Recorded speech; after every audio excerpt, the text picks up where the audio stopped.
leave you laid out on the floor. Try to duck and roll, hit and miss, now you counting stars. Should've practiced more, should've hit the mask, get out there more. Claim that you're the best. You gotta show me, son. Actions over words, baby boy. Is you real or what? Talking way too much, world come. Back sports, talking way too much, world come. Back sports, talking way too much, world come. Back sports,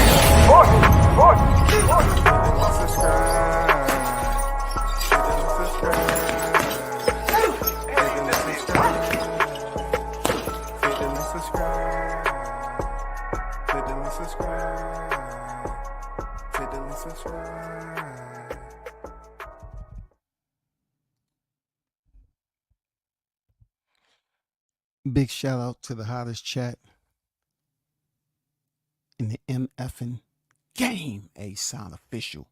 No negotiation needed. Period. You already know. The first in the building. Carlos is on deck. WCS salute to you, Carlos. As always, much appreciate you supporting the channel, showing up, clicking on the notification. Those of you that's en route, do me a big one. I don't even have to tell you. We back at it again. We got to talk about the state of affairs as always. You know what I'm saying? It's a lot going on.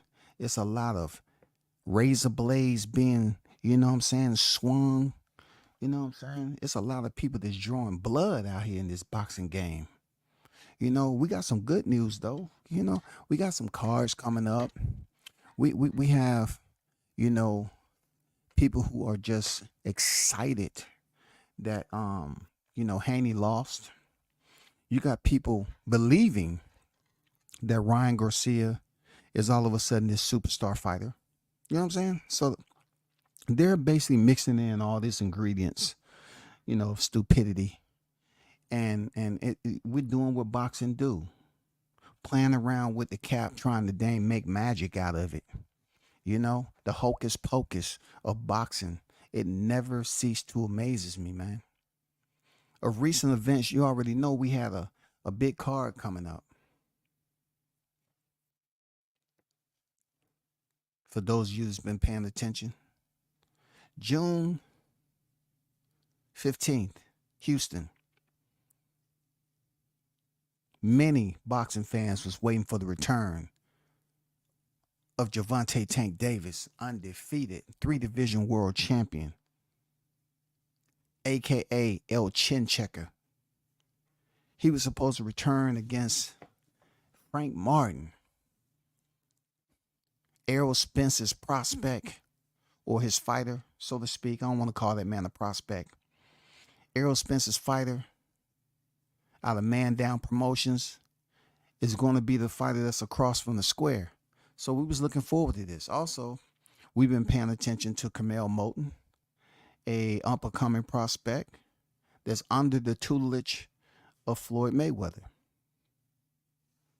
But before I get, you know, to the end of the diving board and do a double front flip layout, no splash, Cooking with Sir Senior in the building. Hit the like button. Salute to you, Sir Senior. Appreciate you, man. You know what I'm saying? LT on deck. What's good with it? I see you. Shout out to the News by Shaw News. Sauce Experience in the building. Team Tucker official on deck. You already know what it is. The hottest in the game. Salute to you for pulling up and supporting the channel as always. He's fighting on Moton. He's fighting on Moton May 4th card, right? So this is the confusing part of it. So let me get, you know, let me finish dressing this up, the intro, there's Shaw News, and then we're gonna get to what you just mentioned. So Curmell Moton, in the midst of it all, he's a youngin' in life. You know what I'm saying? It's tough when you're in a position where, you know, you are touted to be the next so-and-so. I don't want to say Tank Davis because he ain't showing me Tank Davis type-esque. You know what I'm saying? I don't want to put that over him. Real talk. I mean, I know the appearance is somewhat similar, but I don't want to put him in the same category as El Chinchecker. But he is under the tutelage of Mayweather Promotions. So therefore, at the current present time, there seems to be a storm and another cloud that is precipitating negativity over boxing. And that is the viral encounter that happened between Bill Haney and Floyd Mayweather. And then, Tank Davis, who was a former fighter with Floyd Mayweather, who himself, he played his part. Tank played his part when he was supposed to. He was one of Mayweather's fighters. There was supposedly, conflict at one point in time. There was some strange events that happened when, just like on fight week, it's supposed to be Tank's time to, get all the limelight, and Floyd up here talking about belts. And I never could understand, but Tank had his moment over there with Floyd. And Floyd pretty much tried to take a shot. He did take a shot at the younger generation, talking about they all worried about their shoes and what they got on and dress. And Tank made a very valid point. He said, that's the same thing you did. What you talking about? And he was right. When the Louis Vuitton controversy came out, where, they was pretty much accused of making some dealing with racism. It was a racial, some allegedly. Floyd was the first to come out, being that he's a Louis Vuitton connoisseur. He said, I support Louis Vuitton. No matter what anybody else said, I support it. He was always talking about flashy fly and stuff like that. Now that he getting older, nobody ain't really paying attention to what he got on. It's called growing up. You feel me? He was the main one showing off his cars, his clothes, what he had on. But now he's taking shots at the youngins. He's taking shots at the youngins. So guess what? Tank Davis, he stepped up out of there. And he went at Floyd. He took a little jab at Floyd. But I'm not, this is not about what Tank said to Floyd. It's the fact that Tank came out and said, you know what? That's why you over there in Dubai, because you was doing something, you weren't following through what you were supposed to do. You're not paying people their money and so forth. He was just putting them on blast, right? He said, man, get the F out of here, something like that, right? And then this came about. All right. Curmell Moton, he put out a post, best team in boxing. Now, a part of me, initially when I seen this, I said, why would he do that? You know what I'm saying? If they still kind of slightly semi-connected throughout the boxing, with Tank card being a big card and him being a part of that, man, in Houston, that's big. But why did he put this out? Was he told to put it out, or did he do it on his own free will? Well, since he did it, and there's pictures in here of him and Floyd, which Gervonta Davis just went at and let people know, he ain't feeling it right now. You know what I'm saying? He ain't feeling what Floyd got on, got going on. He removed Curmell Moton off the June 15th card. Because he said best team in boxing. Why would he put that out there? I mean, he is on the Mayweather. And I can only imagine like the payload this young kid has on his shoulders. I mean, not physically. You know what I'm saying? But literally from a physical and mental standpoint, yo. This dude has a lot on his shoulders. If it's one fighter that I feel bad for in boxing right now, it's Curmell Moton, because you came up on the scene and they said you look like you're gonna be the next like, but yet you're in the what I'm looking for? You in the line of fire right now, big dog, and you just haven't been around long enough to know how to handle that line of fire. You know what I'm saying? Yeah, people looking at you because you Mayweather promotion. But on the flip side of that, the person that they saying that you emulate or they want you to be like is no longer attached in a healthy way to Floyd Mayweather. So now You're finding out the business of boxing, unfortunately. Tank removes Curmell Moton off the June 15th card, all because of his post, best team in boxing. I mean, that's a subtle way of saying, hey, stay in your lane. If you're not in the conversation, don't take no subliminal shots at anybody. Now, if Tank would have mentioned Curmell Moton, cool. But Moton, you have to learn. This is way deeper than anything you can imagine at your age, big dog. You have to understand. Sometimes quiet is the best way to keep yourself out of any drama. Just stand away from it, especially if you don't have no leverage. You haven't even been in the game of boxing that long for you to put out a subliminal. You're not even making moves. You're only 3-0. So to answer Shaw News question, he sent out this and said, unfortunately, I will not be fighting next weekend on the 4th. I appreciate all of your support. Accept me back in June. Promise to put on a show. So this is quite confusing because, you know, a freaking media segue said he was removed off the June 15th card. Then Curmel put out another tweet saying that he would not be fighting on the 4th. You know what I'm saying? Which kind of blends in with what Shaw News said. Is he removed off the 4th? You know? And it's a good question. Is it just the 4th card or the 15th? You know what I'm saying? Is it the 4th or the 15th? Which one is it? I guess you will find out sooner or later. Anybody in chat know? Let me know. Let me see if anybody put that on there yet. Anybody? Okay, if you find out anything while I'm on live, please let me know. Shout out to Samar Warren in the building. Peace and blessings, beloved. Salute WCS certified. Stamp the like button and support the grind. Once again, appreciate you, big dog. You know, for showing up and always, tuning in, man. Everybody's on deck. You know what I'm saying? Happy Saturday to y'all. Hopefully everyone made it back home safe. I know a lot of y'all was out in them streets. I know y'all was at the bar. I know you was out there goddamn fishing. You know what I'm saying? Trying to look for a baddie, so to speak, as we called it growing up, a dime piece. You know what I'm saying? Down here in the South, a shawty. You know what I'm saying? Or just a regular female in general. You know what I'm saying? Somebody that got your eyes locked in. You know what I'm saying? I don't know what that has between Floyd and Bill on the video.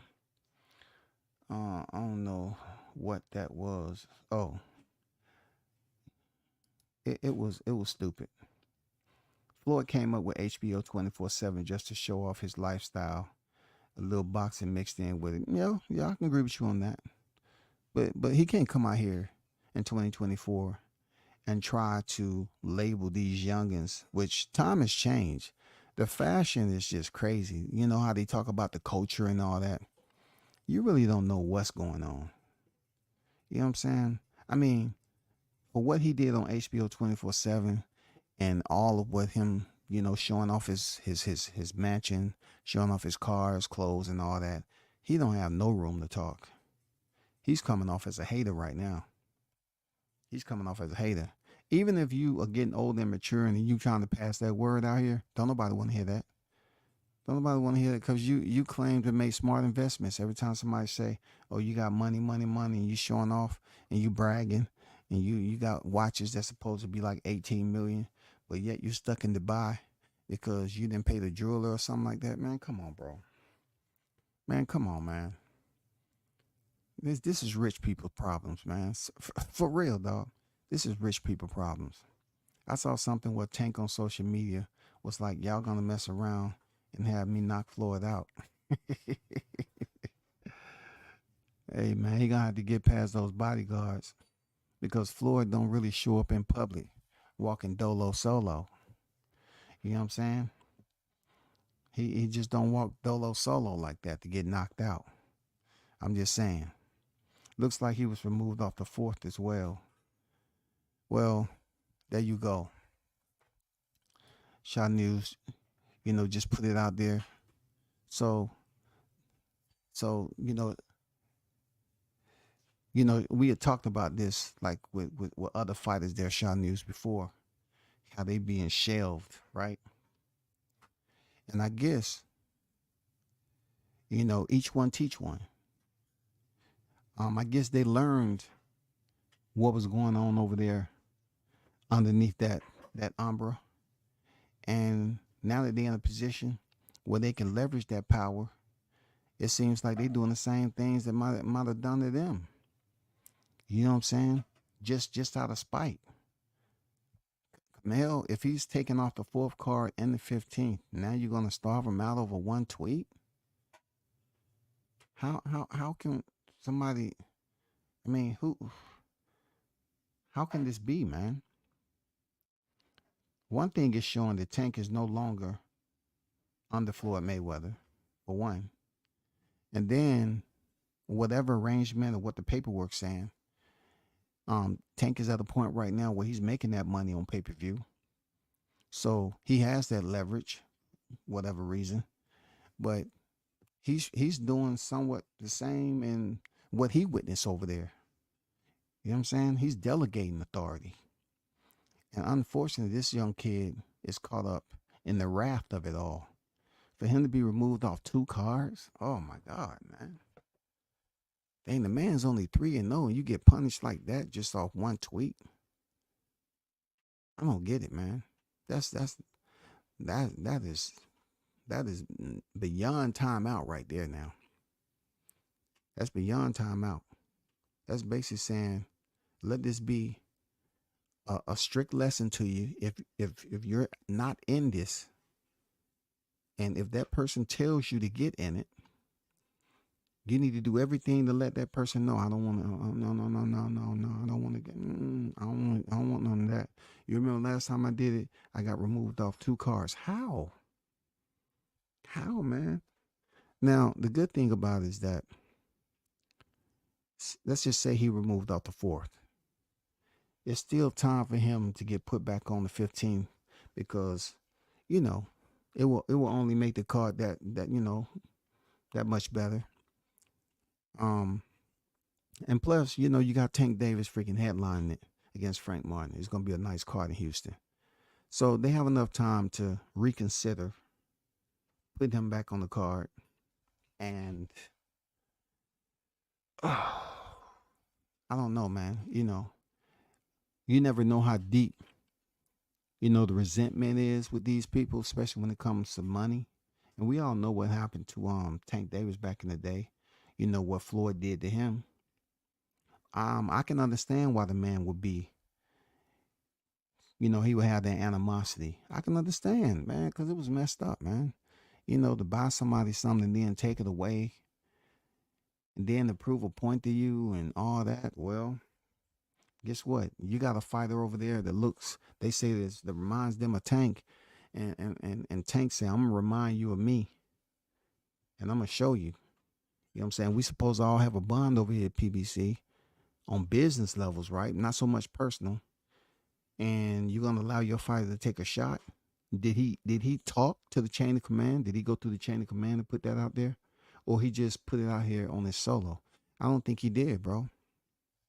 I don't think he did. Seriously. I don't think if Curmell Moton put this tweet out without checking with the chain of command, not understanding the repercussions and consequences behind it, then somebody need to have a talk with him. Seriously, somebody need to have a talk with Moton. If he's being removed off the 4th and that 15th card in June, somebody need to talk with old boy and tell him that, hey, you need to understand what your lane in place is right now, because these cats are playing from a whole nother level. And they can stop you from getting them entrees that you want. They can prevent you from getting served up now. You'll be in here looking for one of my bag lunches. You be hitting me in the DM. That W says, you got another bag lunch, bologna. I'll take anything you got. Bologna sandwich, Capri Sun with an apple slice, and 1 hour later. Do you still have any of those left over? I say, yeah, man. Yeah, I do.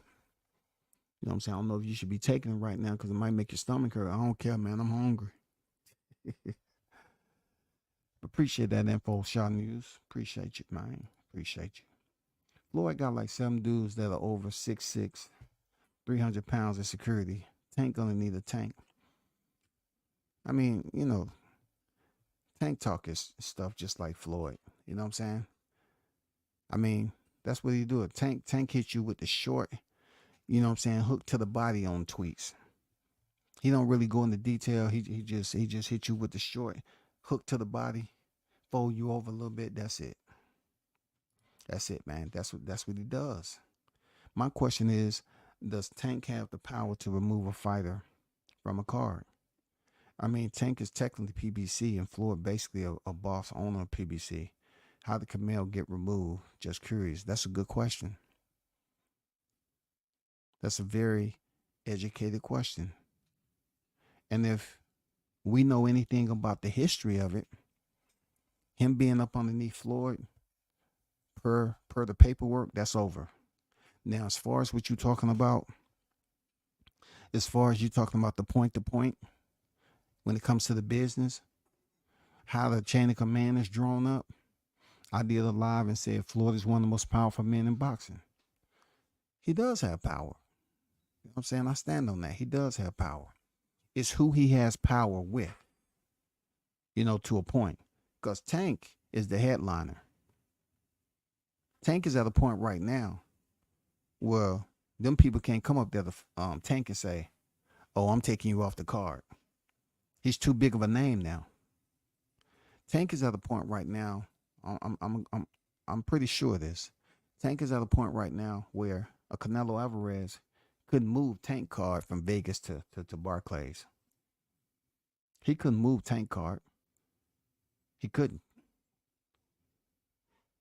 But like you said, doesn't Mayweather supposed to be connected with Al? Yes. Does Tank have the power? Does Tank have, is he in a position to say, I don't want Moton on the card again? If he stays on the card, I'm not fighting?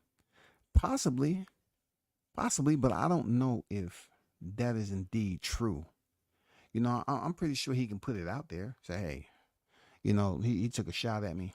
I don't want him on the card. Come on, Tank. I don't want him on the card. If he on the card, I ain't fighting. I doubt Tank saying that. Because the amount of money he made with Ryan Garcia, and, you know, they ain't canceling this. They're not canceling this card with Frank Martin over Curmell Moton tweet. Tank is going to go get the bag. But that is a good question. If anybody in the chat knows, you know, because I can assume all day long now, Carlos. I can say, I think the Tank can suggest. I think Tank can have a dialogue.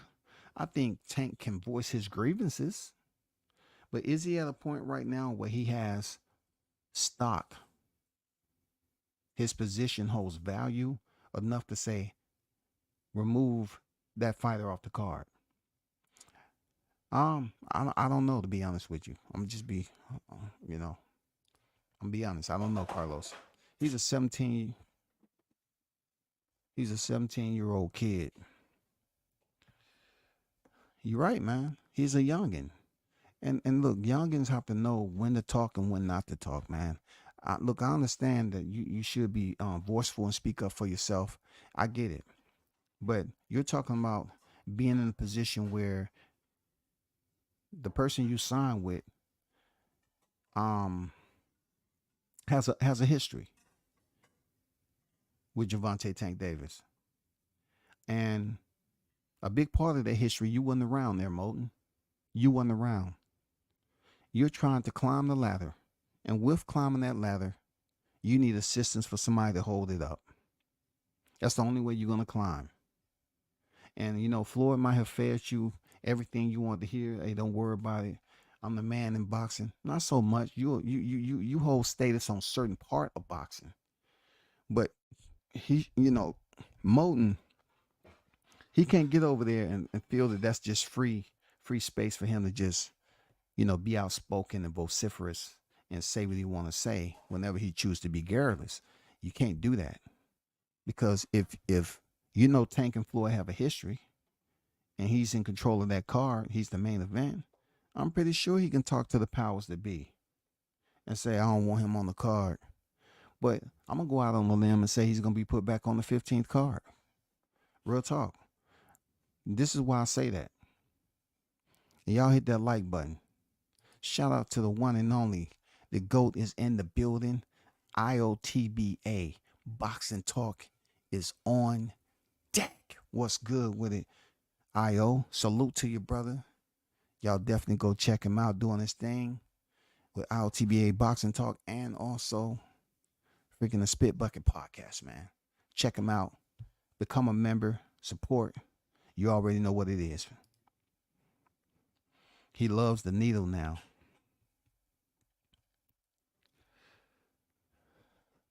I don't know what that means. You know, my age kick in every now and then, shot niggas. You know what I'm saying? Hey, dog. Hey, man. I'm about to go pour me some goddamn Geritol so I can lock back in, man. So he loves the needle now. Let me try to figure this out. I don't know. I can't lock it in, man. Let me know what you mean.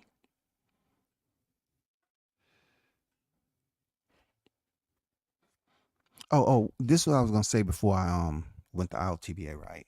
This is what I was gonna say about this.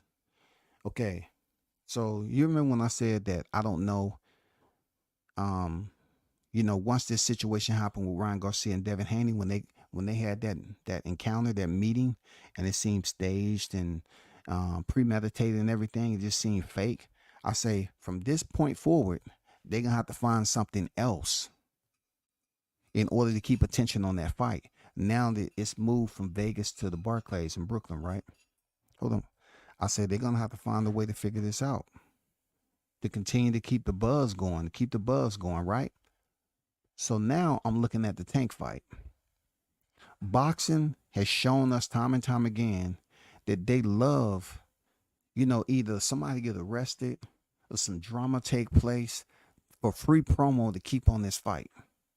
So I'm thinking on the backside, I'm saying maybe this to bring a little bit of attention for the next several weeks that Gervonta Davis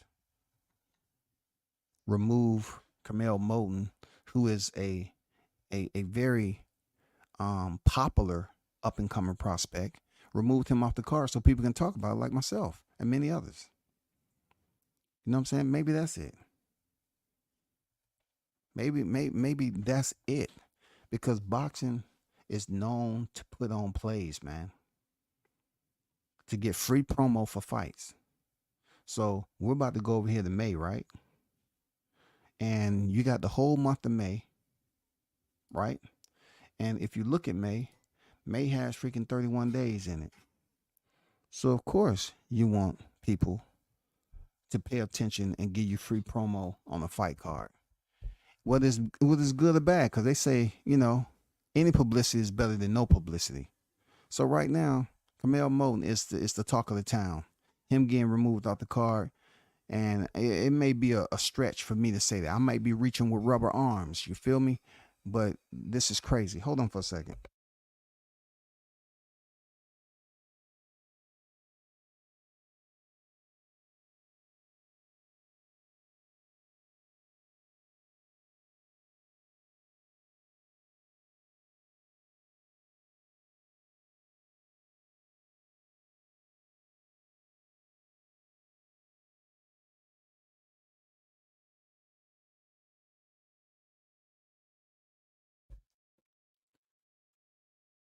So May has, 31 days for us to sit up here and, keep this fresh and keep exposure on this June card, which is gonna be here pretty quick.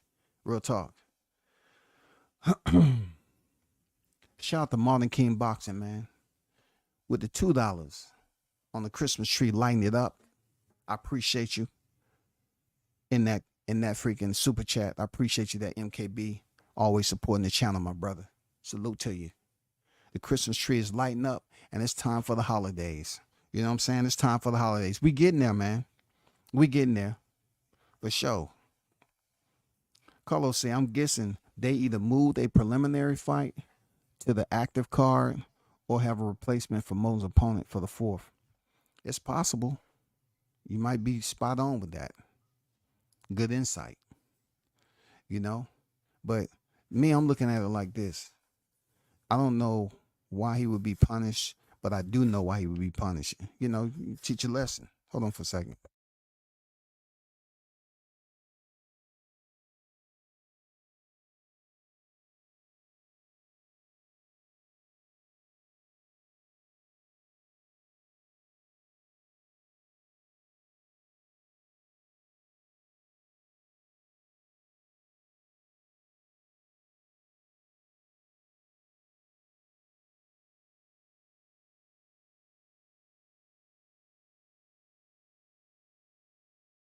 Considered an adult, right? But that goes without saying in boxing because lessons are being taught even when you're in your 20s in boxing that you can get screwed over pretty damn good. And you know, this is gonna be a lesson for Curmel. I don't know if Floyd told him to put a tweet out there. I don't know if he was showing his loyalty. When you're that young, it's easy for you to be influenced to get involved in something, but this is not a beef that Curmel ever wants to be a part of. Cause Tank been around. When you want to talk about beef, ain't nobody, you know, it's more so people remember the commercial, where's the beef? They can tell you Tank has been a part of it with Floyd. And he's always showed respect when people thought, hey, you know, when he was talking to freaking Tank's corner, when Tank had a fight and his freaking training, you know, Calvin and all them right there, and Floyd busy talking to him. It's just narcissists, man, narcissistic ways. They have a history together, man. But Tank showed him respect. You know, he'll give him a hug after the fight and all that. But Curmel, you should understand, have a conversation with somebody that was close to that situation before you sit up here and let your lips get you on timeout, man. This is a special type of timeout. This is kind of timeout where your stomach is feeling a little bit lighter too. Your bank account, what you should have had, you're not having no more. Not because you had an injury. It's because you inserted yourself in a situation that was for grown people. We're talking about boxing grown people. We're talking about people who's been making moves and experiencing, you know, stuff that you haven't experienced yet. And unfortunately for you, this is a lesson, big dog. They putting you on in-house detention. That's what this called, Curmel. You know what I'm saying? You wasn't even born when I was in in-house detention. You wasn't even born. This is called in-house detention, bro. Real talk. But the one thing when I was on in-house detention, I wasn't missing a paycheck. You getting put on in-house detention and your paycheck is affected. A lesson learned, man. Stay in your place. I ain't giving you the Jamel Charlo lecture. Sit down, be quiet. Learn how to take no money. If you don't want nothing to eat, all you do is open your mouth and you won't get served nothing to eat. It ain't nothing wrong with missing a paycheck 2 or 3 or 10. Man, you will always be able to eat, man. It's dumpsters everywhere. McDonald's, Burger King, Five Guys, In and Out. Man, come on. It ain't no such thing as you going hungry. Red Lobster, Roux Chris.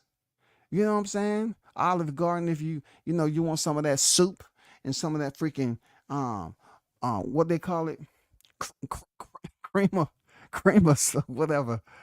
That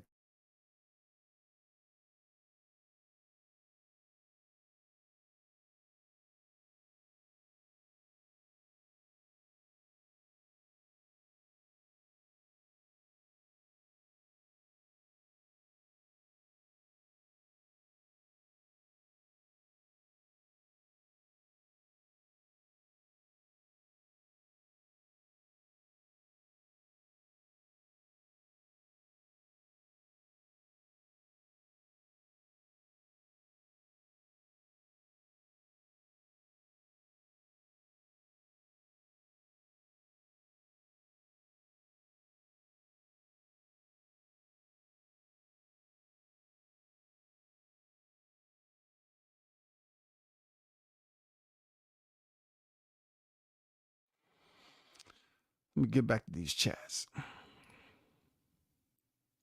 Carlos, that fight right there, big time money. Money Spence versus Garcia, huge. Yeah, I like that fight actually. You know what I'm saying? For many reasons, I would definitely have to get back to that. I told Boots Ennis for him to catch up, on that momentum. For Boots to try to fight Ryan Garcia so he can get the biggest paycheck. But we all know between Spence and Boots, Spence is still the bigger name. It's not even close. It's not even close. Not just based off the fact of him stepping in the ring with Crawford, but he's the bigger name, period. You know what I'm saying? Base being on the pound for pound list as long as he was, and being unified champion, beating Kell Brook for his first title in his backyard, vice receiving. You have mail. Yes, you do. You have mail. Have mail. Have mail. You have mail. Y'all get the point. I believe he was talking about Bud to get revenge for being Errol, but I wouldn't mind Garcia versus Spence. So to caveat, to respond to what Carlos just said is that Ryan Garcia say he wanted to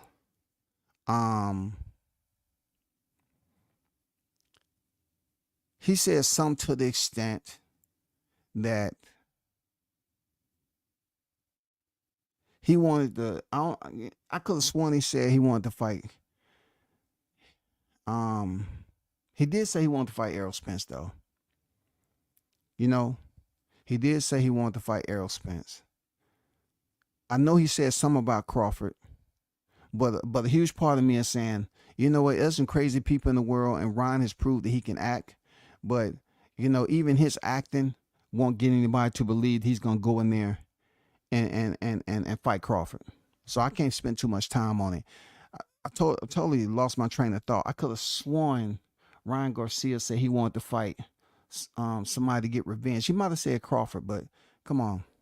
This is a guy who's a good actor. I told y'all he was acting.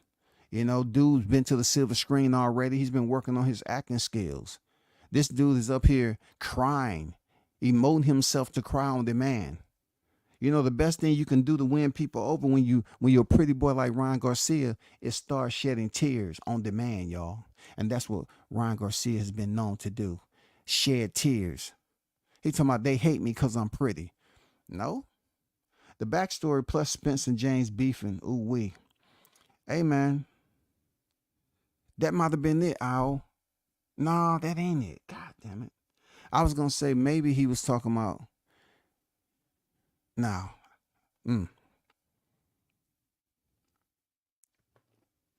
was he saying he'll fight Spence?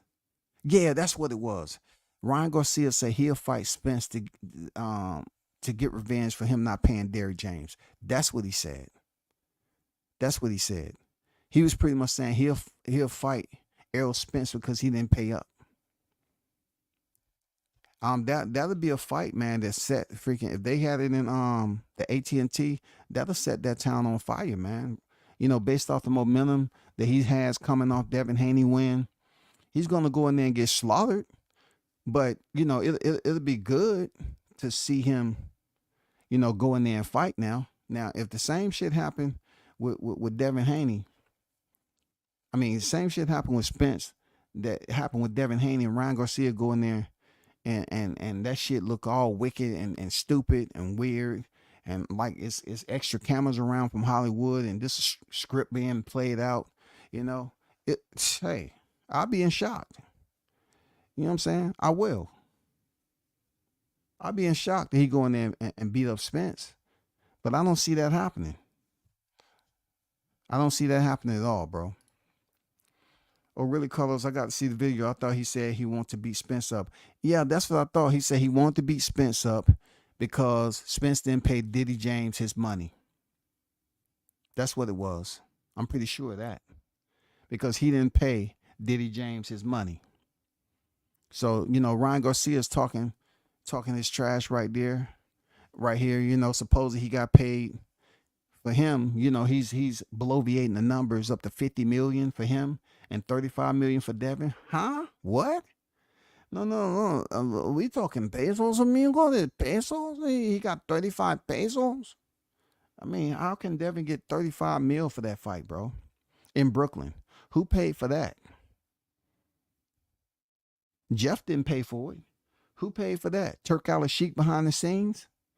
Who paid for that fight?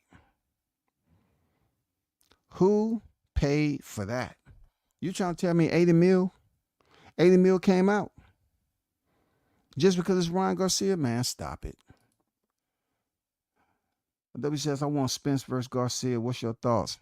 Hey, man, I'm all for it. Like, I'd already put it out there that Jaron Ennis should, take the momentum that Garcia has with beating Haney and call him out. And, all Ennis said, he's food. It takes more than that, right? But to answer your question, I like that fight. I would definitely like to see, if Ryan Garcia choosing to move up to 47, like he said, he's done with 40. He's moving up to 47. That's a big fight coming off that freaking Haney win. That's a big fight.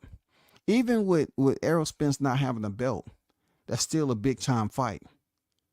Because Ryan has proven once again that, he placed himself in a position to be considered I don't know if he's a cash cow, okay? Maybe he's a cash sheep. You know what I'm saying? Maybe we're talking about a prime goat. You know what I'm saying? I'm talking about a farm goat. He has proven that he can make some money. Now, I'm going to be honest with you. Like, they got to have it in Texas, though. I don't know if this is a fight that you can take to Vegas. Possibly. I don't know. Ryan has the momentum right now, man. He was stopped by Tank for a body shot, but he wasn't beat up like Spence. You know what I'm saying? No fight that Ryan Garcia has been in up to this point, he has been beat up like Spence. So he kind of has that Adrian Broner bragging rights. Adrian ain't never been stopped in a fight. So Ryan Garcia has this deal where he ain't never been, flatline yet. And then the crazy part about it, when Tank did hit him with a left, he sat him down and Ryan got right back up. Even Rolly didn't get up from that left hand like that. He was doing the stanky twitch, the stanky leg mixed in with a little bit of twitch percolating. You know what I'm saying? So Ryan has some bragging rights. I'd like to see that fight. I think it'll do solid numbers, especially if it's in Texas. I don't know if Errol want to fight Ryan Garcia in Texas, but wherever the money at, Vegas or Texas, definitely I'd like to see that fight, man. I think it'll do very solid numbers. Both fighters will get paid again. And I don't see Ryan Garcia beating Spence. I don't see it. No one's going to convince me him holding for 6 rounds and then coming out, landing the combos he landed on Haney. Man, I don't even want to dive into it, bro. I'm not even going to climb on the board for this one. WCS, the Tank card is the one that has the Benavidez fight on it, right? Yeah, that's going to be the one in June that has David Benavidez fighting Bostic. The one who Artur Beterbiev beat back in the day for his WBC title. And then Bostic went on vacation from the sport with only 1 loss. Yes, that's the card with David Benavidez. Is on the undercard. You're absolutely right. You know what I'm saying? So for Curmel not to be on that card, that's a nice card in Houston. Houston going to be lit now. Houston's going to be lit. I'm not going to lie to you. Houston's going to be lit, shawty. For real.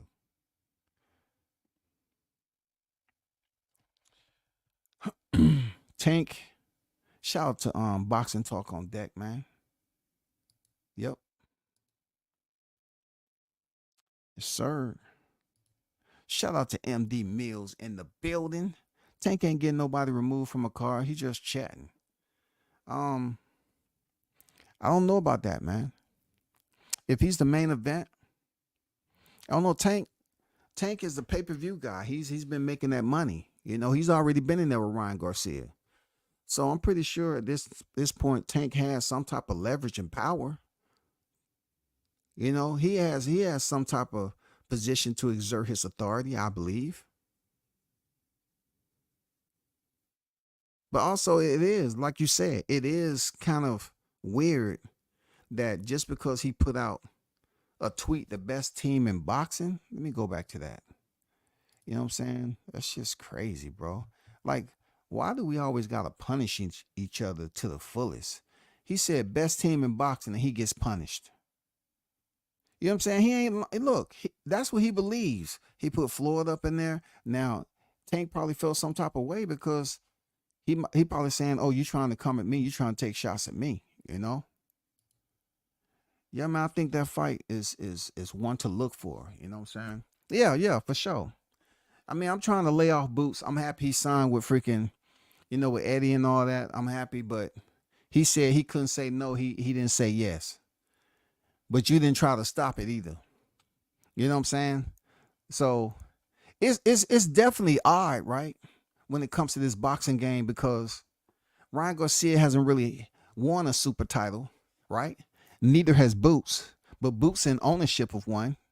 Ryan isn't, and Ryan is a bigger name than Boots. So when it comes down to it, if you say, "Hey, who do you want to see fight Errol Spence? You want to see Ryan Garcia? You want to see Boots?" People are gonna say Ryan Garcia just based off the strength of him coming off beating Devin Haney. Jerron Ennis haven't had a fight like this that everybody's talking about. Bernard Hopkins said it best recently. He said, I wanna see Boots tested. I want to see him tested. And yes, we want to see him tested. Ramon Villa didn't test you. Karan Chulikin didn't test you. He had his Jamel Charlo. They was up there passing the baton to one another. Stick. They was running around passing the baton, dog. It was track and field. Karan Chulikin showed, hey, I might be white, but I can run. Then Jamel Charlo say, well, pass me the baton, then I'm going to pass it back off to you. We got to break some records. Yeah, man. You wasn't testing in that with Karan Chulikin, man. You wasn't. It ain't happening. Well, I'll TBA say I got Ryan. Dang. Boy, you gonna have them on your panel, dog. Oh, you gonna have them on this panel. They're gonna say, now, I know you didn't mean what you said, man. Come on, man. It's only so far you can go with this, man. I understand the way you feel about him, but come on, Ryan. Man, come on, man. No, man, I can't respect that, man. I can't respect that, man. You over the top with it. Man, they're gonna be on your panel, goddamn crying, man. They're gonna be trying to say, no, where the HR number? What's the number to the HR, man? I need to file an anonymous complaint, dog. This hate you got for Spence. Man, come on. Look, his hate he got for Spence ain't nowhere close to the hate them aerosexuals have for Crawford. So don't come over there bitching. Don't come over there crying, talking about, oh man, this is too much. A lot of people's gonna have Ryan, bro. For real, he ain't the only one. Ryan trying to be the enforcer. Man, Ryan is showing that he's becoming like an enigma inside a riddle. Ryan, like no one can figure out why he continued to be close to get this exposure in boxing. How? It can't be the looks. It just can't be the looks, dog. Just because you're a pretty boy. I mean, just because you went in there and beat a guy who they say didn't have no punching power. I mean, hey, Ryan is in a position that he always wanted to be in right now, making millions. For real. That's the position he's in. One thing I'm never going to be mad at somebody's is the money that they make. If you can sit up here, like they say about Gervonta Davis, right? They say, we want him to fight this champion. They want him to fight this champion. But he making millions, right? And then guess who's doing the exact same thing Tank is doing right now? Ryan. Ryan is doing the exact same thing, bro. Derrick James impressed me with his victory with Ryan. He deserves a lot of credit. I said that I kind of gave Derrick his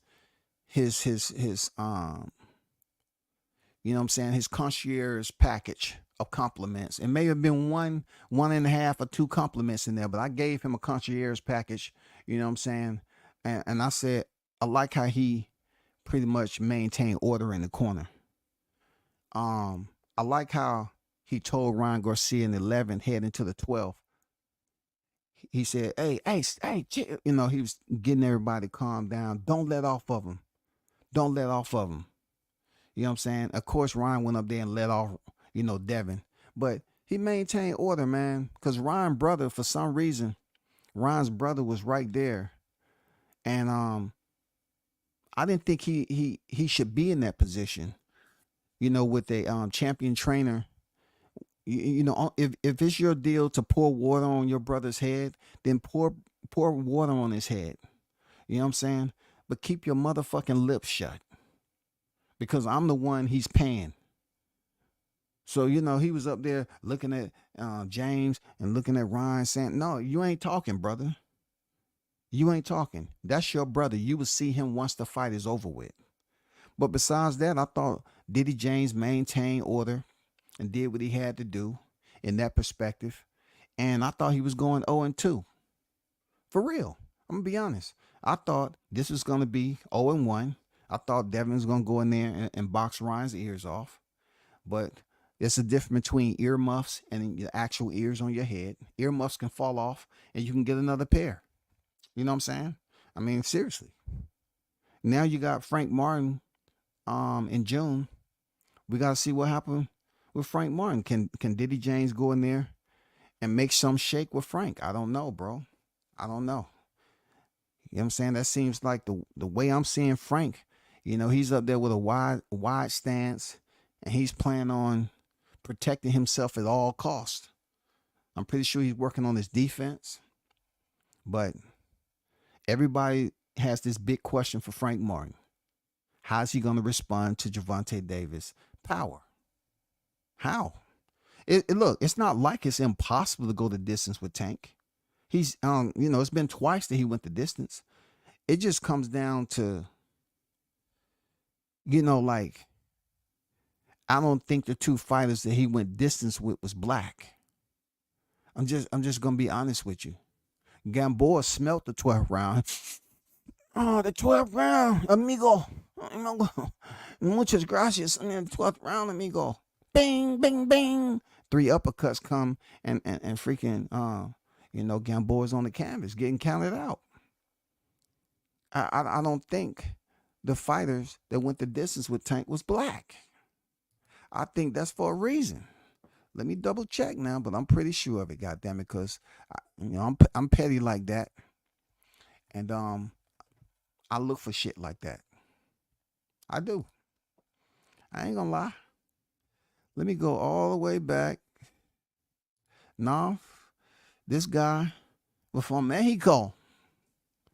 So Tank has a visa agreement to allow, 2 Mexican fighters to go the distance with him.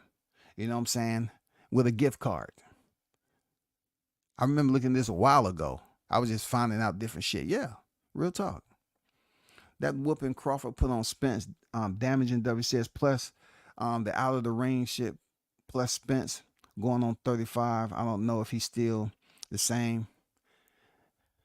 I agree with that, but at the end of the day, if you're talking about the accident and everything, that's one of the excuses that the aerosexuals love to use. They love to put that up there as they open an argument. Your Honor, we want to enter evidence. In 2019, Errol Spence was in a car accident. It wasn't due to his own negligence. All right. They say he was intoxicated. No one really knows. Somebody might have injected him, or somebody in the car was drinking, but it wasn't him. But, you fall asleep. We all did it. You fall asleep at the wheel. You have an accident. Just so happened in this case, there's no top on the car, roll back, high speed sports car, and flip and all that. Yes. But it's been said, from Spence, Spence himself said, no broken bones, I'm a savage. So, IOTBA, we're going to try to limit the accident as being a reason as to why he was beat up the way he was against Crawford. I'm just saying, when you bring that up about the accident and him being his age, then the aerosexual love to try to run, and then they're going to go straight to your panel, right? I-O, I-O, I-O. We heard you say something that we just want to get, another confirmation that you saying you agree that because his accident and everything, the drinking, everything out the ring, that's the reason why Crawford won, right? Right? Right? That's what you saying, right? Because we trying to do a freaking debate series again on did Terrence Crawford beat Errol Spence? Would he have beat Errol Spence if he never would have had the accident? That's the debate series. It's $100 buy-in, and we're gonna start today. You gotta be careful there, IO. They're gonna be coming for your panel, dog. I just can't wait to click that link. Put the link in the chat. Link in the chat, nigga. You know what I'm saying? We ain't talking about all that other stuff. You said the accident. They trying to find any information, man, the talk about, the Terrence Crawford situation. You up here talking about freaking his chances with Ryan Garcia, but they want to talk about what you said and how it coincides with Terrence Crawford beating Spence up. You know what I'm saying? They gonna say, no, man. See, that accident happened in 2019. And we never seen him get beat up like that. But on the 29th of July, you admit that his age, along with the accident, and all the ring drinking, contributed to him losing to Crawford the way he did. Right?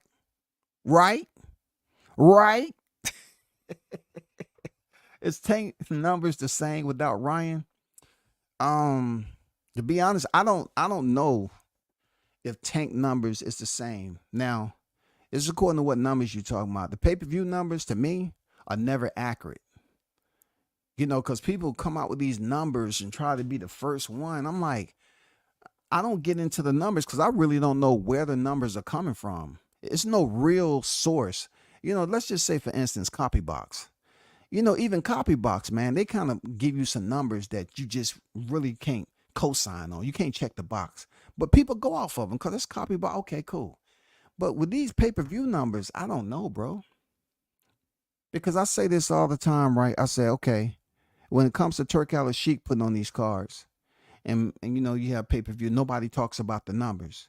But over in the U.S. footprint, you got a fight going on, and everybody talk about the numbers. So Tank, as far as his pay goes, I don't know if he's averaging now what he got paid to fight Ryan. I don't know if his pay numbers are averaging that, but he's still getting paid more than Ryan, in my opinion. I think.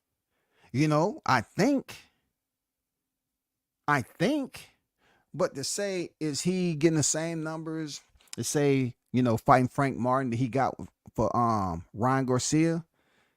To be honest, I don't know, because I don't consider Frank Martin a bigger name than Ryan Garcia. You know what I'm saying? I think Frank Martin's social media, his IG, I think he's sitting about 16 or 17 followers. It might be 18. It might be one more person, that saw the freaking clip and say, yeah, let me follow him on IG. I think he got like 18 as we speak, 18 IG followers. But that don't have nothing to do with what Tank potentially is getting paid, because we got Canelo Alvarez fighting Jaime Munguia, and I'm pretty sure he's averaging his Canelo pay. I'm not comparing Tank Davis to Canelo. All I'm saying, as far as pay, I think he's still up there in the millions without Ryan. But as far as pay-per-view, I don't know, bro. I don't know. To be honest with you, I don't know, because I don't have a source that I deem credible to basically reference what you said and to say, okay, based off this source right here, Tank is still doing these numbers. And then on top of that, Hold on for a second. Look, on top of that, right? You got to look at, look, hey, Al, you got to look at who Tank has fought since Ryan Garcia. He ain't fought nobody, dog. You know what I'm saying? He ain't fought nobody, bro. You got to understand that, man. I know you asked, is Tank numbers the same without Ryan? We don't know because he ain't fought nobody after Ryan, to answer your question. Appreciate the shot, brother. Salute. Salute to you, man. Tank being petty, but it's funny. Hope the young man doesn't get put in timeout. His presence will strengthen the card for sure. I agree. No doubt. You know, I agree, man. Who wants to see a youngin' like that get put on punishment, you know, and he that young?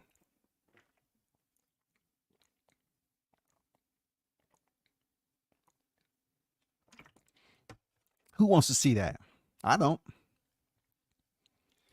If Arrow is even 80% of what he once was, he's going to beat that man up bad. I'm going to be honest with you, man. I'm going to be honest with you. Between Ryan Garcia and Arrow, I'm not betting against Arrow in there with Ryan Garcia. It's no way in hell, man. It's no way in hell. I know I got mad criticism for Arrow.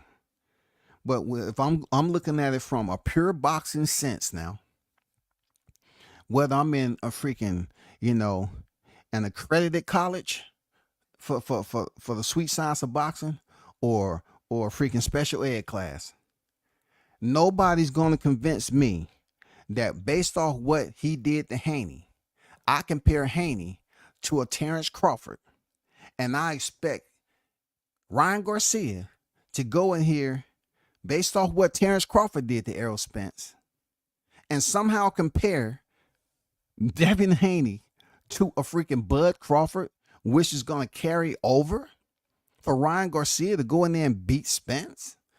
I don't even come close to putting Ryan Garcia close to an Errol Spence or Terrence Crawford in this equation. Skill-wise. There's no way I can take the performance he had with Devin and say he kind of matches up good with freaking Terrence Crawford in this case, and he's gonna go in there and potentially get Errol Spence out of there. I can't do it. I'm putting money on Errol. I still want my wish. You know what I'm saying? I want Ryan Garcia to get his ears boxed off, man. He's Mr. Capion, dog. He's able to insert himself into situations. Like I said, he's an enigma, man. There's no way that anybody gonna convince me in this lifetime that he beats Errol Spence. No way. And then check this out too. If they have a fight camp where, you know, I say the fight is in Texas. The reason being because I know he's able to sip on that tea while he's in Texas and he'll be able to make that weight. If the fight is in Texas now, that's what I'm basing this off of. He don't beat Spence in Texas. Now, if he comes outside that footprint again, if Errol Spence come outside that footprint, I'm talking about not to show up and attend a fight, y'all. I'm talking about if he's showing up to fight Garcia in Vegas, he's in trouble. But if he's at home, then we're talking about a whole nother outcome. I think that pressure will be different. Ryan Garcia ain't going to be hitting Spencer no freaking right, left, and all that holding and shit like that. One thing we know for sure, and two things for certain, that Errol Spence can fight on the inside. Ryan Garcia showed me he can fight on the inside. And then we talk about Errol Spence's jab. Come on, man. Let's not act like Ryan Garcia ain't been down before. Luke Campbell dropped that man. I got to leave it. I got to come back to it. Spence didn't need to be 100% to beat Danny Garcia Ugas. He doesn't need to be 100% to beat Ryan either. However, I think it would be an interesting fight. It would. You know what I'm saying? I got EJ all day. My money's on EJ. You know, knocking the freaking spritz out of Ryan Garcia's hair. You know what I'm saying? Because one thing, No one's going to convince me him getting off the canvas against Crawford that he needs that courage and commitment against Garcia. No way in hell, dog. There's no way in hell you going to convince me that Garcia is going to take him through that freaking adversity. No way. I can't even see him dropping Garcia. Garcia dropping Spence. I can't see it, dog. I can't see it. You're not going to convince me that all of a sudden, well, I'll take that back. Let me back up. The WCS, back up, Scotty. Pump your brakes, nigga. I know you just got a brake change. Pump the brakes. I got to put this out there too. That when Terrence Crawford, the damage that he's done, I don't know if Errol Spence is the same after that fight. I got to throw that in there, real talk. I got to throw that in there, y'all. Because he beat up so many people, that one night. And the main person that damage was inflicted upon was Errol Spence. I don't know if he's the same. So therefore, due to the the degenerative state that Errol Spence may be in right now, due to the Crawford T-Mobile massacre, Ryan Garcia might have a chance, man. But I'm still going for Spence. I'm going for Spence, man. Even though I know I blame Crawford for all the backlash and freaking the side effects that's going on from that T-Mobile massacre, I'm still going with Spence, man. If he got up from them shots that Crawford was landing, he definitely should be able to inflict some punishment on Ryan. Because Ryan's been down on the canvas several times already, bro. I'm not... Yeah, for sure. I'm not mad at Ryan pick. I like Ryan, but I got Spence. I got Spence too, man. I got Spence. There's no way I'm going with Ryan in this one. I was going for Devin in the first one, for real. For real. I thought Devin lost against Lomachenko. I was going for him against Ryan Garcia because Ryan is he's pretty enough to have the machine behind him right now, whatever he got going on. But I don't see him beating Spence. How many black fighters have Tank fought? Well, hey, Dan, to answer your question, shout out to Dan in the building. I see you. To answer your question, I'm going to be honest now. Are we basing the blackness off the skin complexion of Tank Davis? Or are we talking about, Deontay Wilder, Terrence Crawford black? I mean, which black are you talking about? As a black man, I have to ask those questions. Real talk. I have to ask, and so I can give you a precise answer. You going off light skin to Caucasian, black, or you talking about mid brown? You know what I'm saying? Cocoa bean, or you talking about dark skin? You have to provide some clarity because, I don't know. I don't know because. If you look at, Tank, he's about to face a black man, okay? He's about to face Frank Martin. Frank Martin is a dark-skinned black man. So he's about to face a black fighter. Now, if you want to go to Yurkis Gamboa, we're talking about on the lighter side, depending on, how many days he spent, on the beach down there in Miami. It depends. Mario Barrios, we know he ain't black. Ellis Stecker, no. Leo Santa Cruz, we know he no. I mean, so it gets very interesting. Seriously. We also know Isaac Cruz, no. Arola Romero, no. So like I said, if you want to look at his skin complexion, maybe he's fought some people that's considered minorities based off his skin color. That's all I can tell you, brother. No, I'm talking about him not living the right lifestyle. He looked big as a Fundora. I got you. Yeah, I knew that's what you was talking about. His drinking and all that. Yeah, I feel you. I mean, that can pretty much tie into what he was doing before the Sean Porter fight. I mean, because we all remember the PBC situation, right? When it was Adrian Broner, Gervonta Davis, Errol Spence, Robert Easter. All these fighters was corralled and in front of the camera. And the sober one that day was Adrian Broner. The one that was intoxicated was Errol Spence. He said, I started boxing in 2015. That shit went viral. You know what I'm saying? So, hey, man, I feel where you at with it, man. You know what I'm saying? It's been a long time that he was out there getting away with it. You know what I'm saying? Ballooning up in weight. He even said himself that he made the Sean Porter fight that much harder because of his undiscipline. He was ballooning up in weight. You know? Smoke Session Sports and Entertainment, what's good with it? He said the big fish is cooked. Hey, we're looking at this anniversary that's on the horizon, y'all. The year anniversary of the T-Mobile Massacre is upon us. That's all I'm saying. That's all I'm saying. I'm gonna celebrate. I'm not gonna lie. I'm gonna celebrate, and it's gonna be a huge seafood freaking dish for me. Fried. Confirmation it wasn't Bud is better. It's because EJ was still hurt. Yeah. You know what I'm saying? I just don't want this to be an ongoing topic over here because I don't want the haters to get in my DM and start complaining and whining and bitching. You know, talking about, oh man, see, I don't know. Man, you can't listen to him, man. You know what I'm saying? But he said something that made sense, man. He was talking about Spence. They'll take anything and run with it, right? I know. I knew it was that. I mean, they'll take anything and run with it, bro. You know? Salute the boxing conversation with Reggie Owens in the building, man. Salute to you, bro. That mug has been on the warpath, goddamn Reggie. I hope you left your weapons over there, goddamn it. Shit. I hope you left all your weapons at the door. Security, yeah, double check Reggie, please. Make sure he left all those blades, axes, and sledgehammers over there, okay? We don't need those in here. And any freaking pistols that he may have on him. It said, why do black men hate each other so much? What are you talking about, man? What are you talking about? Be more specific, man.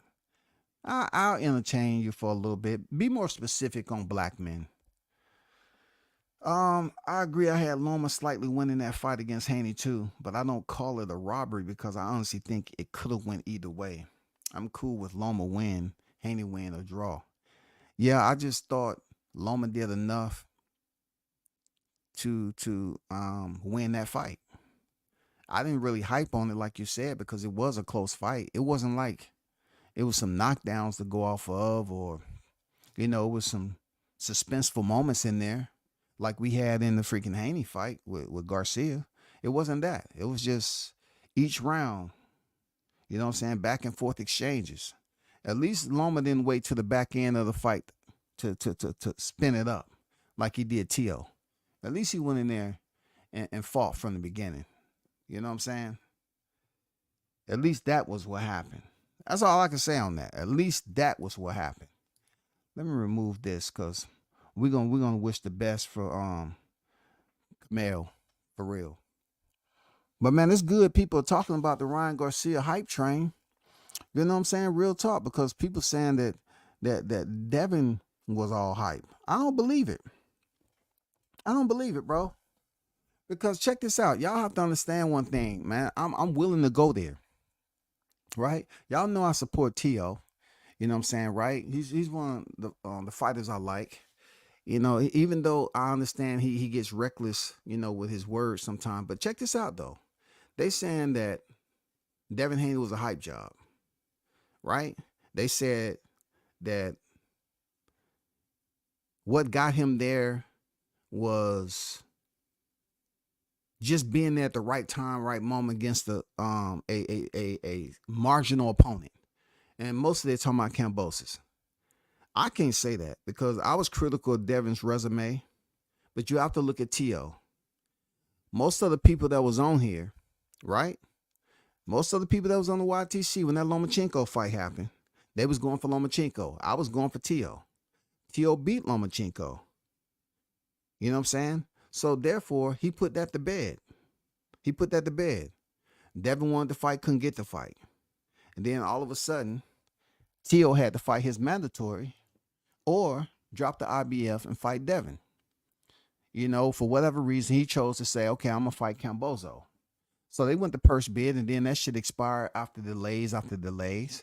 And he lost to Cambosis. Why is people not bringing up them saying he was a hype job? And he wasn't going to do this and that. Y'all say the same thing all the time. Oh, so-and-so a hype job. T.O. lost his first fight, and he was dropped. You know what I'm saying? I mean, he came back and won every fight at the 140-pound division. He beat Josh Taylor, who was never defeated as an undisputed titleist. So now, you know, he does have criticism of some of his performances, but he's still holding down a belt. Devin Haney is holding down a belt. He did what was professional, but yet Garcia did what he went by the plan, not the playbook. He went by a different type of strategy. When other people thought that the belt was something important, Ryan Garcia didn't want the belt. He wanted Devin's name on his mantle as a win. That's what they was going for. So when people, you know, come up with a vindictive plan and he say, oh, this is going to sting much worse than that title, you would get the money without the title. So therefore, we're going to skip over that. We're not going to lose the other 3 pounds. We're going to let him be professional and dip down and level out at 140. You're going to have more strength than he is. And we're going to go in there and have one of the best fights of our life. And that's pretty much what happened. But then people, you know, has been ranting and raving saying that he had an advantage. I don't know, man. Because like I said, there's certain fighters like Crawford that fight bigger fighters all the time. And he gets the job done. Deontay Wilder gets the job done. When he was coming up, he was fighting bigger fighters all the time, gets the job done. Dimitri Bivol, when he fought my boy Zerto, Gilberto Ramirez. Gilberto came in there looking like a cruiserweight, man. And he beat the brakes off Zerto.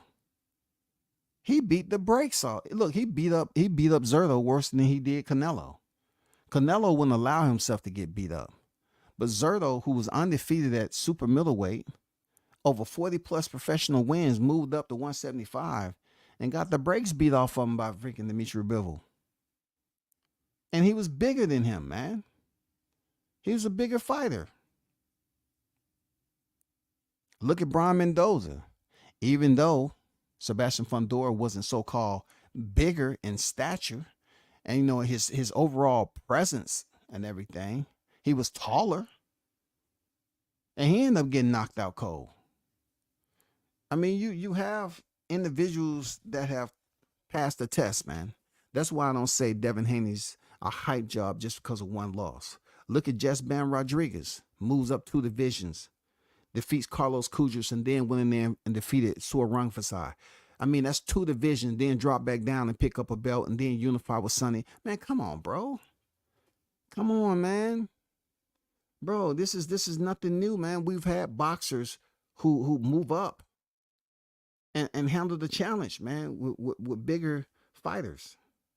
Now, I can't say that about Canelo when he started going up there and, you know, fighting the Rocky Fielding and, you know, went up there and fought freaking Sergey Kovalev when he started to make his name at 175. But y'all get what I'm saying, right? The heavyweight division always had weight disparages. But when it comes down to, you know, what Ryan Garcia was able to do, and then now they calling Devin Haney a hype job, all because they want to rub it in Bill's face. I don't see it, bro. You know, I don't see it. Devin Haney's not one of my favorite fighters, but I'm going to call it the way I see it, that he has 1 loss and he's still the WBC champion. So what did he lose? He lost a fight. What did he lose? He lost a little bit of bragging rights to say he's the best at 140 pounds when it comes to the champions. He's the best, period. And also, it kind of, and this is what I wanted to touch on too, that I heard criticism about, right? People are so quick to talk about Devin Haney being removed off the pound for pound list, right? So I'm saying, okay, so let's play this game. What about when Lomachenko lost to Teofimo Lopez? The man had no belts. How can you remove Devin Haney off the pound for pound list and he still has a belt? He was a professional. He made the weight. He lost, but he's still champion. Teofimo took everything Lomachenko had, and they kept Lomachenko on the pound for pound list. They kept him on the pound for pound list.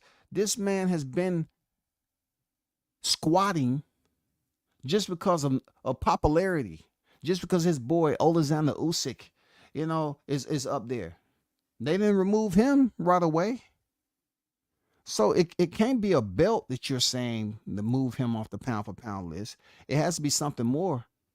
You know what I'm saying? It has to be something more, bro. It depends on who you are. What about Gennady Golovkin? Gennady Golovkin was up there. He was up there with no belts at one point in time. How? So when you talk about one loss from a popular, a well-named fighter, and he takes one loss, but he's still the champion, he shouldn't be removed off the pound for pound list because that particular person chose to cut corners and not lose the final 3 pounds to meet the dang required weight limit for that division so it can be a bilateral championship showcase. He chose to say, no, we're going to be malicious about it. You know what I'm saying? We're gonna come up with a nefarious plan to come in there bigger and stronger. And we're just gonna go off bragging rights. If that's what we're doing, then I suggest everyone just have a totally different attitude about boxing in general. Don't worry about the belts. Just worry about the script, the screenplay. Just worry about, how funny it can be. Because it seems like belts don't matter to nobody no more. Just names, social media popularity, you know what I'm saying? Who can make the best thumbnail? Who can come up with a freaking title? To say somebody's a freaking hype job. One loss? Seriously, one loss is a hype job? One loss. I don't think people were saying that Errol Spence was a hype job when he lost to Crawford. I think there's a whole lot of other freaking topics that was in the conversation of what he was. I don't think they were saying he was a hype job. They were just saying Crawford was the better man on many levels that was higher than what Spence was able to compete on that night. He was the better fighter. They didn't say Canelo was a hype job when he lost to Dimitri Bivol. They weren't saying that. Canelo took a L. So what signifies a hype job? If you get dropped in a fight, then therefore Ryan Garcia should have been considered a hype job a long time ago. Luke Campbell dropped him. What about Lomachenko being dropped by Jorge Linares?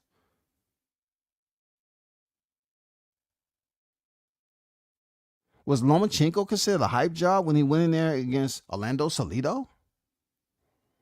Was he considered a hype job? Was Leo Santa Cruz considered a hype job when Tank put him to sleep? Seriously. Was he considered a hype job when Tank put him to sleep? That's all I'm asking y'all.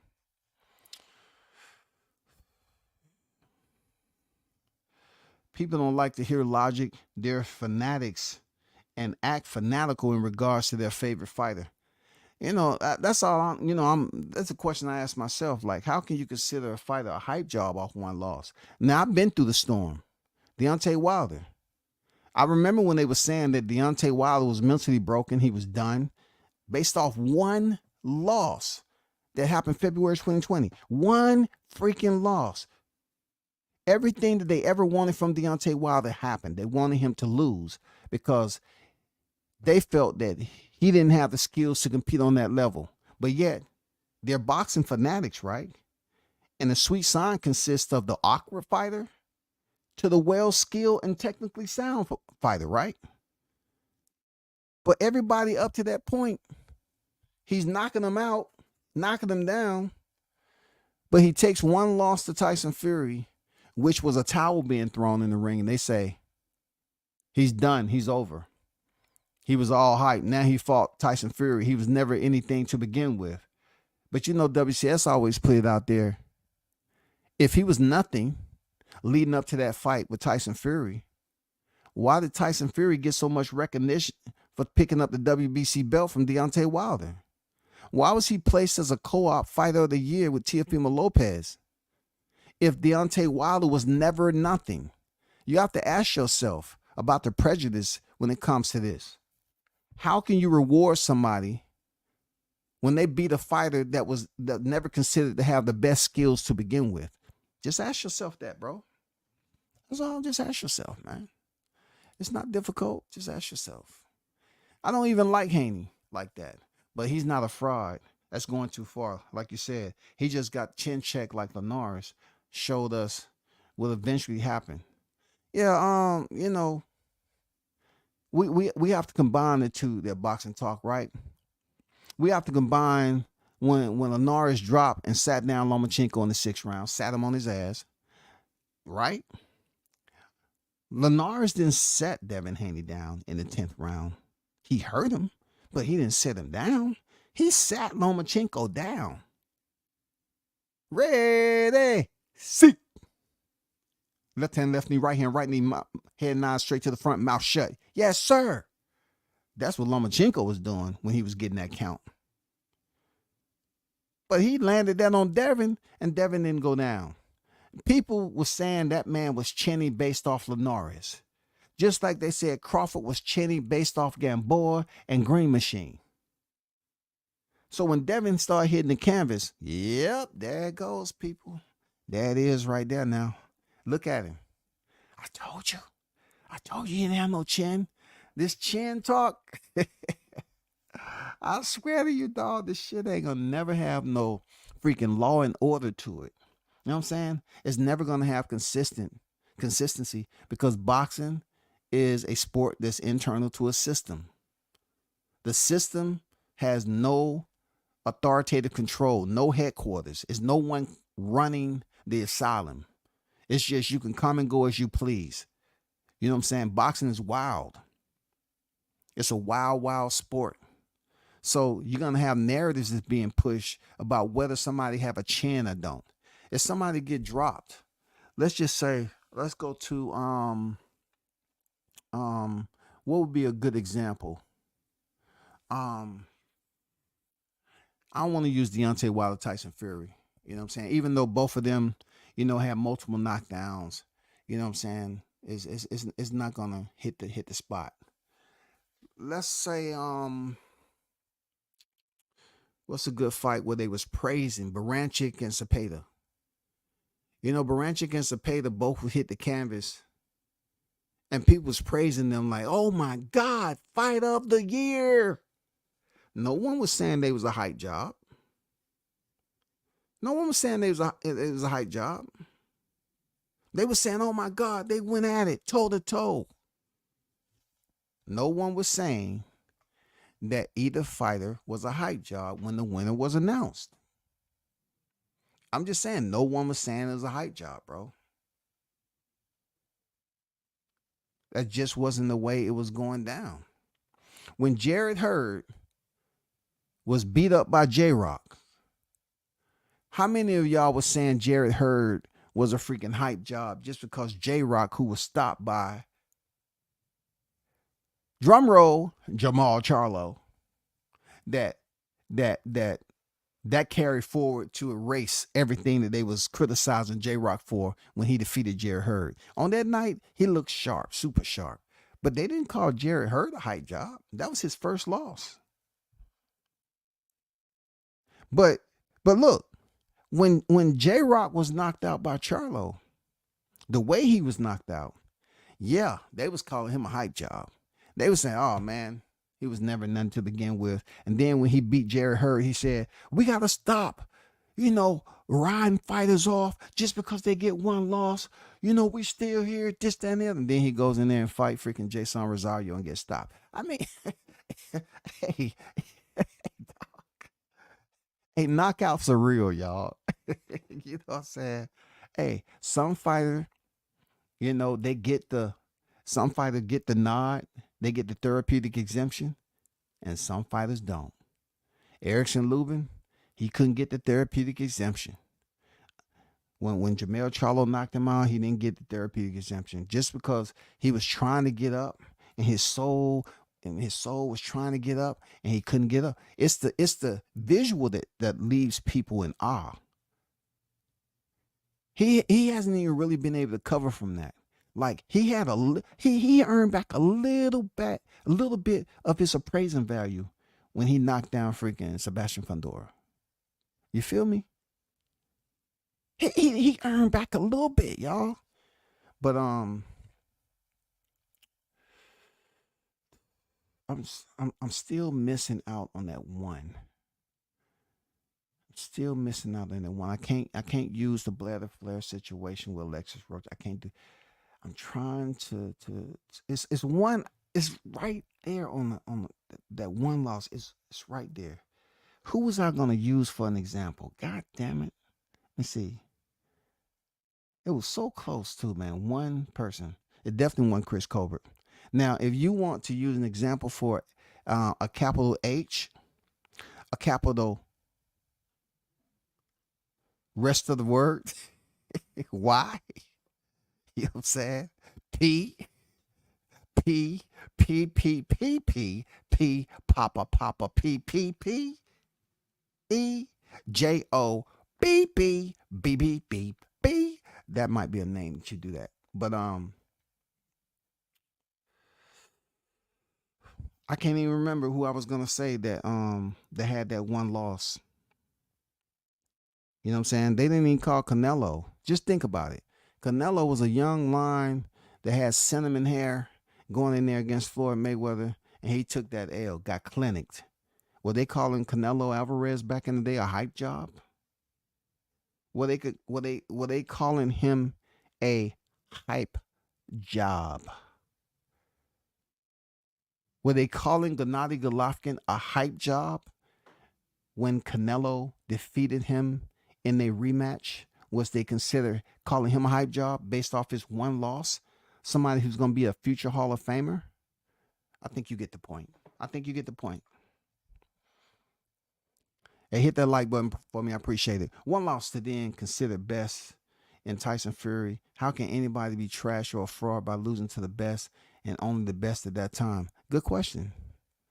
I can't really do a consensus on how people think. What persuades them psychologically to come up with decision making skills and basically select what they want, especially in this boxing game. It's so distorted in this boxing game on how people make decisions to call a fighter trash, bum, hype job. And you're looking at, they was undefeated for this long period of time now. Why are you calling them a hype job all of a sudden, Now, Ryan Garcia, in my opinion, is a hype job. I'll call Ryan Garcia a hype job before Devin Haney. Ryan Garcia ain't never been in somebody's backyard twice and won freaking the undisputed. No, it's a difference between going over there just winning the undisputed and defending the undisputed, all in Australia and being paid minimal, and to have Lomachenko lying in wait for you. I'm talking about the person who the only thing they had to do when they was at 135 is pick up one more belt.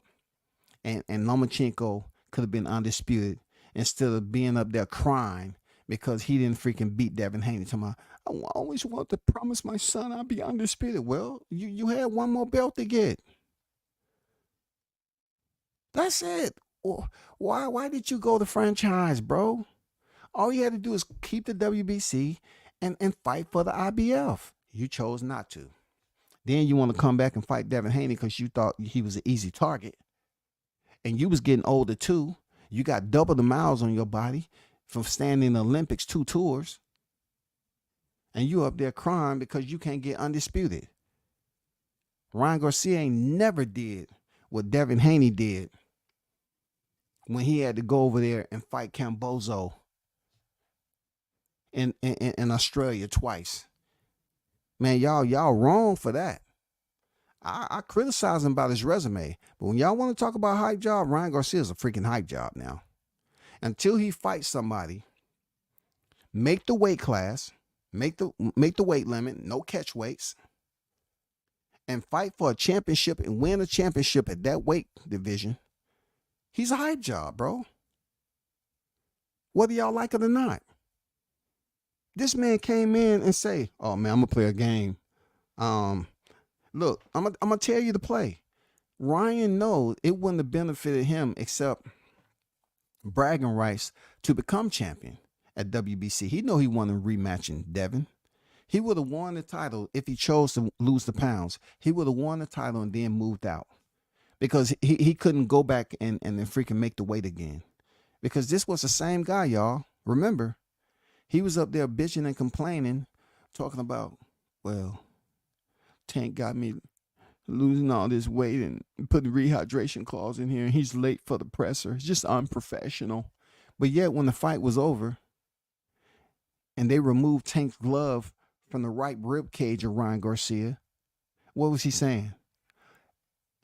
Hey, Tank, man, thank you for the opportunity, man. I love you, guy. Let's start coming up with a plan, man, how I can go out there and beat Devin Haney, man. I seen some things in there. I think if I get with TMT, I think he can teach you. All right, don't worry about it. I can give you the contact information. We can set that up and all that. But, man, much respect to you, man. You know what I'm saying? You got the complexion for us to, have a relationship, a friendship or whatever. And I respect you, bro. You going to give me Floyd's number so I can? Yeah, I'm going to do it. And that's when the maturation process started. You start seeing that Shozy Ozy Posey in there with Duarte. And then you saw him doing all that funky shit in there with Devin, bro. But if y'all want to say the term that you want to use is hype job, Ryan Garcia did not beat Gervonta Davis. And that's when he had a Reggie belt. You know what I'm saying? He couldn't even get it done, y'all. Come on, man. Y'all got to be better than that, bro. I'm not defending. I'm not taking up for the Haneys at all, man. I'm just telling you what I feel. That if you want to talk about hype jobs, Ryan Garcia is a hype job. Straight like that. Devin is still the champion because he made weight. Yeah, embarrassment is going to be with him for several months. But he is still the champion. And he went over there to Australia and won them lightweight titles. And defended them in the U.S. against Lomachenko. He has had multiple championship fights. His last 6 fights? Was that it? Jojo Diaz, Cambozo, Lomachenko, Rijo, you know what I'm saying? Ryan Joe. I mean, he had championship fights, bro. Moving on. They call the loser trash, but then say the winner is great. But beating somebody that is trash, contradictory at best. Absolutely, man. There's no way you're going to get that Ryan Garcia is the next best thing. Hell no. Now, boxing is all about the hocus pocus. I say it all the time. But Ryan chose to circumvent and come in overweight because he knew them being the main event, that Devin wasn't going to pull out and miss that paycheck. So they made sure it was 3 pounds or more. That's what they did. So it came down to, I'm going to make weight. No, you're not. Let's bet then. How much you want to bet? 500,000 per pound, which came out not to be entirely true. You know what I'm saying? Not to be entirely true. They was paid $600K and then 2% on the upside. So that wasn't entirely true. I'm trying to tell y'all, man, this hocus pocus of boxing, man, come on, man. Some of this stuff is scripted for the wrong reason. Look, I even put it out there that now Devin Haney is taking the loss. He's going to have more people than he had before supporting him because to the eye of the boxing fans, right? They look at him being in a not controversial, adverse situation where he took his first loss and he was beat up, and you see more and more people now. It's like, hey, champ, we look forward to you coming back, champ. It's more and more people acting like they want to support Devin now. They seen him go through adversity and take that L against Ryan Garcia. They felt like he was in a situation where he was vulnerable. He really didn't have an alternative recourse to try to gain back the momentum to beat Ryan. You know, I mean, boxers look bad, man. Like, you see these boxers get beat up. Their face is swollen, just like, look at what they were saying about freaking Erickson Lubin when he got beat up by Fundora. Man, look, he even earned my warrior spirit tag. I said, God dang, Erickson Lubin is a warrior, dog. Lubin is a freaking warrior. This dude was beat the hell up, and he continued to fight. He did not back down. He didn't quit. He had hematomas all over his head, man. And he got that warrior spirit in him, dog, that dog, for real. I always praise him for that. I know he had that freaking sparring that's out with him and Edgar Berlanga. But, dude, he went in there against the Tower Inferno and got beat up, and he stayed in the fight. Now they're seeing Devin Haney, who they want to continue to say have no power, but you got to say he has heart. Devin Haney showed heart. He kept getting up. He took the shots. He got back up, just like I said about Spence. Spence kept getting up, and neither one of those fighters can be considered pussies or punks or bitches. No. This dude kept getting up, kept fighting on, even though he was swollen up, jaw all swole. No one's going to convince me that Ryan Garcia is not a hype job. The man didn't even make the last 3 pounds, bro. And he's going around here talking about he want to fight Spence. He'll fight Jaron Ennis. He'll fight Isaac Cruz. How? What's the point of fighting Isaac Cruz if you're not going to make the 140-pound limit, bro? You're not making any sense. And then he's on live, y'all, talking about he's going to move up to heavyweight and fight AJ. Man, get this actor in front of a camera in Hollywood, dog. Yeah, Holyfield Bowl, man. Yeah, good one. The show. Holyfield Bowl. Look, if you listen to Riddick Bowe talk, you would think that Riddick Bowe has 13 losses on his record. You know what I'm saying? How many times did he even fight Holyfield? Riddick Bowe is one of my favorite heavyweights in history. He is. Now, he's not in front of Holyfield, of course. Let's be frank, and several other heavyweight. But I'm just saying, Riddick Bowe, man, come on now. The accuracy that he had back then, man, Riddick Bowe used to throw them things, man. He used to put them things on them fighters, boy. He had one freaking loss, man. And they'll be calling Riddick Bowe a bum. All because he didn't fight Lennox Lewis. Man, get the fuck out of here, dog. I didn't like Loma for a minute because the media gave him too much love and they didn't afford other fighters. Imagine if Bud or Tank lost their second fight against Orlando Salido. Man, come on. Did you say Bud? What? Did you? What? Look. Hey, Boxing Dog. They tried to erase. ESPN tried to erase Loma's loss to Salido, and they used to try to put him on TV as being undefeated, bro. Come on, man. This is the only boxer. Look, anybody who followed me back then knew I said Lomachenko. I always call him and Anthony Joshua overrated. I can't apologize for that. But the reason why I said Lomachenko, because his resume wasn't all that. Yeah, he's a 3-division champion. He fought a drained Gary Russell. Okay, cool.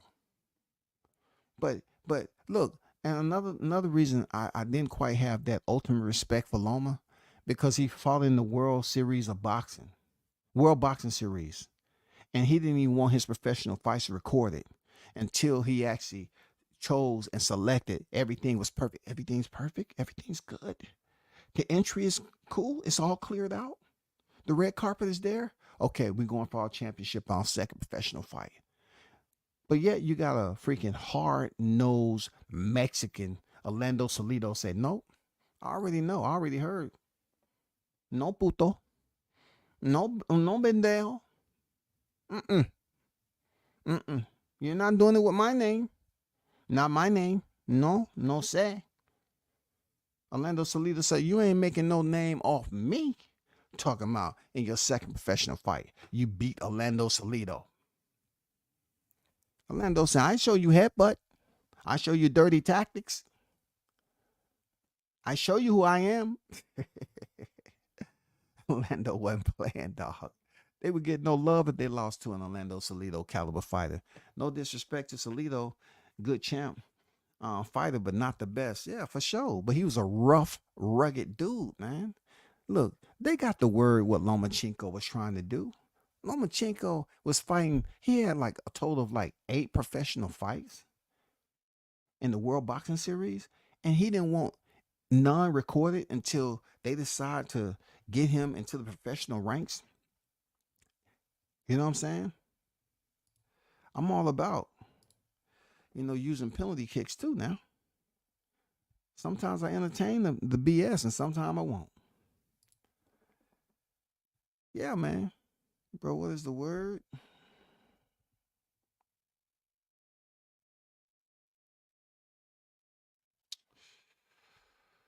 Tank gave Rye a fake phone number after the fight. Hey, man, when it comes to dudes, they're supposed to have all, especially in boxing, they're supposed to have all this vitriol for one another. And then you want to go up there and act like y'all are high school buddies who just met after 20 years. Come on, man. People forget that. Goddamn, Javante beat that man. He was up there like, hey, man, we're going to go hang out, man. We're going to the skating rink. Man, let's just go to the skating rink, man. Just skate some laps, man, and just talk about the fight. Man, let's go back to that club where you grabbed me by my collars and my feet was dangling and you was going to take my freaking neck, my chain and shit. And I talked you out of it. No, bro. No, man. No. My boy Salido was going for none of it. I was rooting for him heavy that fight. He shouldn't have went for none of it. Because what they was trying to do is use Salido's name as Lomachenko's history. Whenever they talked about the history, and Lomachenko is the only champion in professional boxing to win a world championship in only his second professional fight. And then they'll say, he defeated Orlando Salido. Nope. Salido say, not me. Not me, Papi. You're not using my name for history. I'm not going to be out on the beach chilling, drinking goddamn margaritas. And I hear, hey, Orlando, I don't want to get you upset, but they're talking about you with Vasily Lomachenko that he became, man, get out of here. You want me to take back my gun? Orlando said, man, y'all ain't goddamn talking that noise with me. But hey, man, it's going on like 2 hours, man. Man, this saga will continue to go on forever and a day, man, for the next several weeks. But I said what I said. How can Devin Haney be a bum? And that man went over there, a hype job, and he is undisputed. He wiped out every title better than Teofimo Lopez. He wiped out every title. Come on, man.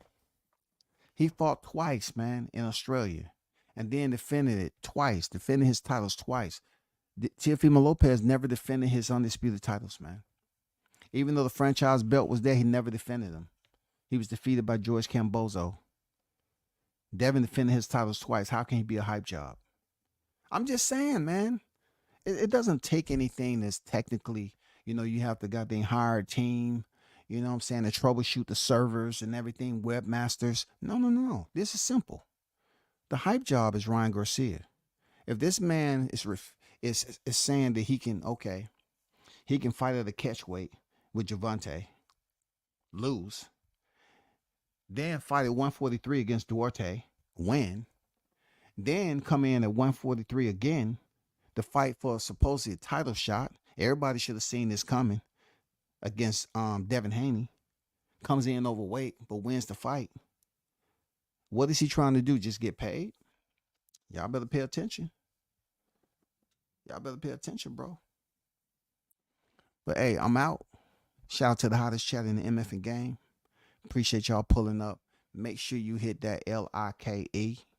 You know what I'm saying? You know what I'm saying? Support the channel, whether it be via Cash App or Super Chat, man. Until next time, I'm out. Peace.